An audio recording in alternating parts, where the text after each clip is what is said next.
I'm going to give you the exact question I've asked in real interviews and walk you through what a weak answer sounds like and what actually gets someone the offer. Because no one explains this stuff until you're already sitting in the chair, which is exactly the wrong time to learn it. So if you've never sat through a security interview, scenario-based question, probably sounds a bit vague and a little terrifying. And the advice out there is mostly just know your stuff, which is completely useless because knowing your stuff isn't actually what these questions are testing.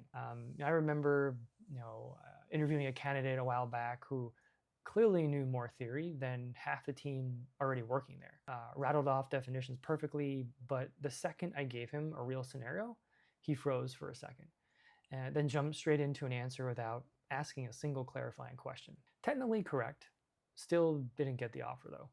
The gap is what I wanted to walk you through today, actually. So here's a fairly typical one for an entry-level SOC or GRC adjacent role. You get an alert, a user account logged in from 2 different countries within an hour of each other. Walk me through what you do. That's it. No trick, no hidden agenda. But watch what separates a weaker answer from a strong one. A nervous candidate jumps straight into a conclusion. Something like, that's account compromise. I'd lock it and reset the password.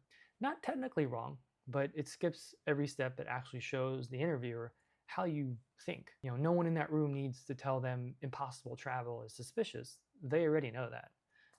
What they're testing is how you get from alert to action. A strong candidate slows down, narrates their reasoning out loud. Something like, first, what else does this alert data tell us? Is there a VPN, corporate travel, some legitimate explanation? That one question before jumping to conclusions is often the single biggest signal to an interviewer that you're safe to put in front of real alerts. Second, correlating signals. Failed logins before the successful one. Unusual data access after. Was MFA actually challenged or was it bypassed? Third, containment proportional to confidence. No reasonable explanation. Bad correlating signals, lock the account, reset the password, open an incident. Plausible explanation, document it, monitor. Don't disrupt a legitimate user for no reason. Notice what's happening here. The strong answer isn't more technically advanced than the weak one. It's just more structured. It shows judgment, not vocabulary. Here's what I actually tell you to focus on, and it's not what most people prep for. Most candidates offer, maybe over-prepare the technical content and under-prepare the structure of their answer. You don't need to memorize the perfect incident response flowchart. You need to practice thinking out loud in order, under a little bit of pressure, because that's the actual skill being tested. So here's a smaller thing that matters more than people think.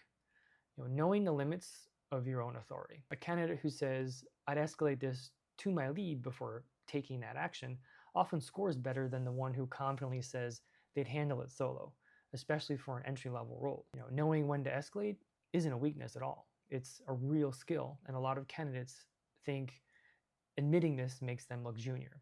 It's the complete opposite. So here's my ask for the comments. Pick a scenario question, doesn't have to be this one specifically, and actually record yourself answering it out loud. Then come back and tell me what surprised you when you listen back. I promise, I'm pretty sure that you'll find something, So subscribe for more of this every week, and I'll see you in the next one.